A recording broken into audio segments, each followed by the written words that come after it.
Diğer bir röportajınızda senaryoya çok önem verdiğinizden bahsetmiştiniz. Evet. Biz de burada atölye çalışmaları düzenliyoruz. Bir seri öğrencilerden zannediyorum katılanlar vardır. İlk atölye çalışmamızda senaryo dedik. Her şeyin başı senaryo dedik. Dolayısıyla siz senaryoya nasıl bakıyorsunuz, nasıl okuyorsunuz, nereye göre değerlendirme yapıyorsunuz? Sizin söylediğinize %100 katılıyorum. Ben hep şunu söylerim. Bir de hani duygusu oluşmaya başlıyor. Bir takım yapımcılarda veya oyuncularda. Siz varsanız tamam. Bir de yanınızda bu kız olursa oho. Ben de hep şunu iddia ederim. Yani bu işin temel durumu senaryodur. Evet, başrol oyuncusu iyi bir lokomotif olabilir. Arkasındaki ekibi iyi çekebilir. Fakat senaryo raylardır. Yani ray yoksa lokomotif hiçbir şey yapamaz. Her zaman da şu örneği veririm. Robert De Niro, Brad Pitt, Angelina Jolie. Hani gelsinler Üsküdar'da Salacak'ta böyle bir dizi yapalım onlara, yerli dizi. Ben de aralarından geçeyim. De Niro anlatıyor da iyi gibi falan. Brad dinliyor falan, eyvallah. Angelina geçiyor, Brad'in kafa takılıyor falan. Hani böyle bir dizi yapalım. Bunları saçma sapan konuşturtalım. Hani kötü bir senaryosu olsun, en fazla 4 bölüm izlersiniz. Hani o da onların hakikaten yüzü suyu hürmetine. Takip etmezsiniz. Herhangi bir sizi bağlayan başka bir dizi, çok daha hiç tanımadığınız oyuncuların oynadığı diziye takılırsınız. O yüzden hakikaten esas olan senaryodur. 2 yönetmendir. Maalesef biz 3. sırada geçiyoruz. Oyuncular 3. İşte bu. Bu ruhu seviyorum. Aynen.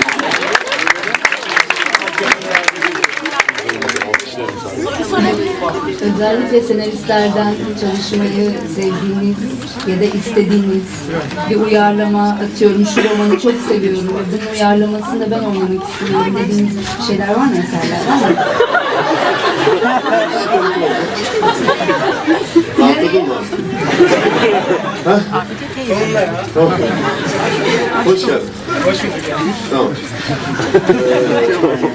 Yeni uyarlamalar var üzerine düşündüğümüz şeyler. İnşallah olacak. İnşallah olacak.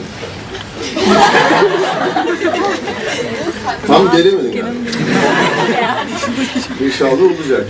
Diğer sorun pardon. Uyarlama, evet soruyu da bozdunuz ama edebiyat uyarlaması, hani istediğiniz, izlediğiniz, takip ettiğiniz bir yazarın veya okuduğunuz, çok sevdiğiniz bir romanın kahramanı, şunu oynamak istiyorum dediğiniz bir var. Ya, Türkiye'de tabii çok fazla aralanmamış bir Oğuz Atay ve Sabahattin Ali var.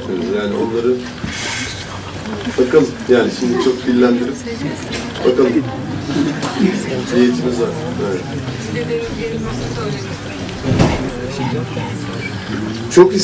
Çok isterim ama yani gün geçtikçe artık aradaki mesafe maalesef açılıyor. Çünkü benim Deniz 23 yaşındaydı.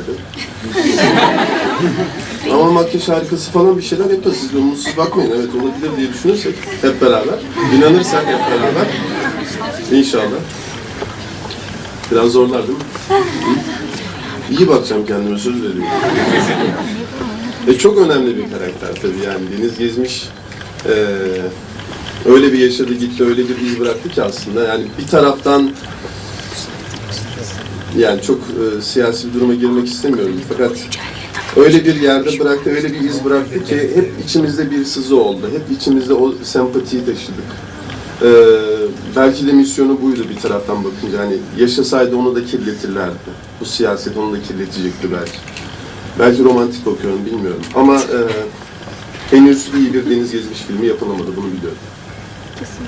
Son Osmanlı Yandım Ali'de bir çizgi roman uyarlaması. Evet.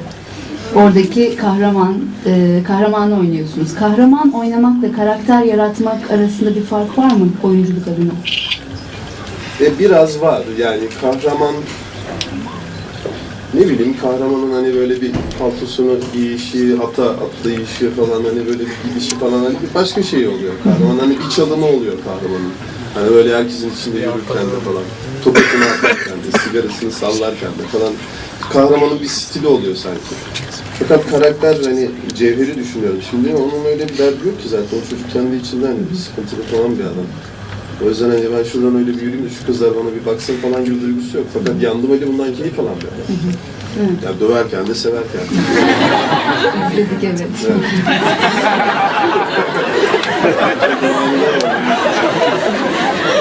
Suat Yalaz senaryoda vardı zannediyorum filmin Vardı, senaryosunda. bayağı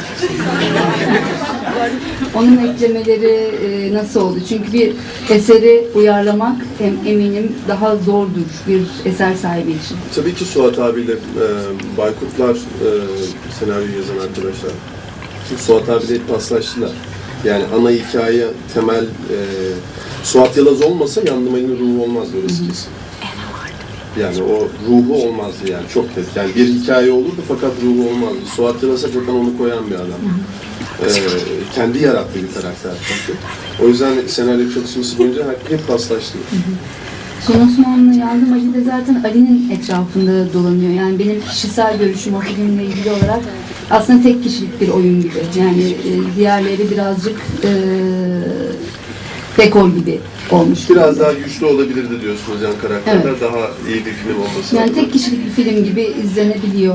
Başka bir şekilde senaryo, yönetmen, oyuncular dediniz. Burada hani filmin yönetmeni kim desek birçok kişi yönetmeni hatırlamayacak. Evet. Ama oyuncusu kim dediğimiz zaman siz direkt akla geleceksiniz. Herhalde bu bir oyuncu Yani oyuncu filmi diyebilir miyiz bilmiyorum ama evet yani oyuncu iyi oynaması olmayacak bir filmdi. Yani bunu diyebiliriz. Eğer ki ben hani o yükü kaldıramasaydım, şimdi kaldırmışım her şeyi yapmışım. Yani nasıl desem mütevazi. Efendim bana verilen görevin üstesinden gelemeseydim sanırım film biraz aksardı. Ya başka bir şeydi çünkü başka bir filmde evet yani başka bir takım vardı. Orada herkesin iyi olması gerekir. Bir iki kişinin zayıflığı halledilebilir bir durumdur. Fakat siz Yandım Ali diye bir film yapın. Hani Süperman yapıyorsunuz ama uçamıyor baba yani olmaz. O zaman hakikaten film kötü oluyor. Genelde bu başrol oyuncusu olarak görüyoruz sizi filmlerde. Yazı Tura'da belki bir denge vardı Olgun Şimşek'le beraber ama diğer filmlerde hep başrolleri ya paylaştınız ya da oynadınız. Büyük prodüksiyonlarda görüyoruz sizi. Daha küçük ölçekli, bütçesiz veya az bütçeli filmlerden teklifler geliyor mu? Yoksa siz bunları mı tercih ediyorsunuz? Nasıl gelişiyor onlar? Ben tercihlerim tamamen senaryoya göre yapıyorum. Yani okuduğum zaman beni gerçekten etkiliyor mu? Ben onu sadece buluyor muyum kendi bütünlüğü içerisinde? Sadece benim karakterim değil, bütün hikayenin bir etkisi var mı? Ve bununla beraber bu hikayeyi hayata geçirecek yapımcı. Yani şimdi az önce dedik ya, mesela hani bu dizi için de geçerlidir. Senaryo, yönetmen, oyuncular. Bu üçlüyü bir araya getiren de yapımcıdır. Eğer ki bir yönetmen filmi değilse, yani büyük bir projeden bahsediyorsa. Evet bunun üstesinden gelebilecekse o zaman tercih ediyorum. Ama hakikaten birinci tercih senaryodur. Yani ben sadece büyük bütçeli işlerde oynarım diye bir kuralım yok. İlla tanınmış, bilinmiş oyuncular olacak diye bir kuralım yok. Ki zaten böyle işler yaptıkça o alan yavaş yavaş açılmaya başlıyor bana da. Küçük bütçeli, no-name isimlerle çalışma imkanı şimdi daha da çok arttı aslında. Senaryoları tek başınıza mı okuyorsunuz yoksa paslaştığınız fikir alışverişinde bulunduğunuz kişiler var mı? Yani. Önce bir ailecek okuyoruz. Annem, babam, abim ben. Güzelmiş. Ben bir okuyorum tabii. Sinemada çok fazla tereddüt olmuyor belki ama dizi o anlamda daha tehlikeli. Fakat yine paylaştığım insanlar var tabii. Abim var arkada. O arkadaki abim. O 5 yaşında okula başlayıp işte 72 ortalama. Kaç perde ya? Saftan artmış oldum kurtardım arkadaşlar. Hala bir numara olmazdı bende. Tabii ki danıştığım kişiler var. Özellikle dizide yani şöyle bir yelpaze oluşturdum artık. Hani ev hanımından bir profesöre kadar yani böyle bir skala içerisinde dizinin senaryosunu gönderdiğim insanlar oldu. Onlardan geri dönüş oluyor. Evet, yani çünkü şöyle bir şey oluyor. Yani belki sinemada bu kadar olmuyor ama dizide işin içine girdikçe mesela önceden daha kolay anlıyordum. Çünkü bilmiyordum. Bilmediğim için hani ekranın başındaki bir izleyici kafasıyla çok daha rahat anlıyorum. Şimdi artık bilgiyle kirlenmeye başladım. Benim gözümde çok büyüttüğüm şeyler seyircinin hiç görmediği, umursamadığı şeyler olabiliyor. Benim çok önemsemediğim şeyler seyirci için büyük mantıksızlık olabiliyor. O yüzden yani o dengeyi tutturabilmek için özellikle dizide işte böyle bir yelpazeye senaryoyu gönderip onların fikirlerini alıyorum. Başrol oyunculuğunu nasıl tarif ediyorsunuz? Yani karakter oyuncusu musunuz, başrol oyuncusu musunuz? Böyle farklı yorumlara açık bir oyunculuk var. Vallahi karakteri de oynarım.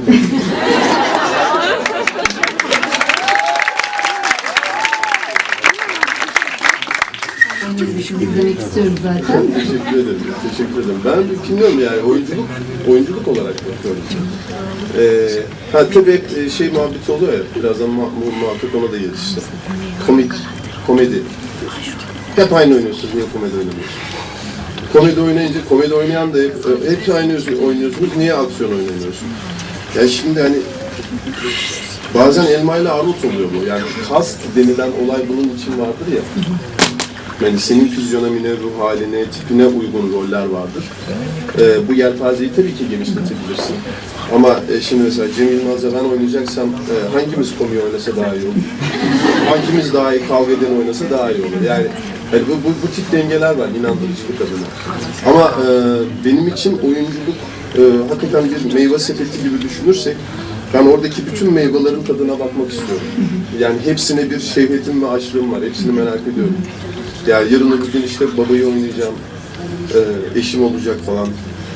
Yani böyle oynayacak şeylerle hiç yani hikayeler de gelişecek ya. Onlar için meraklıyım ve şehvetliyim.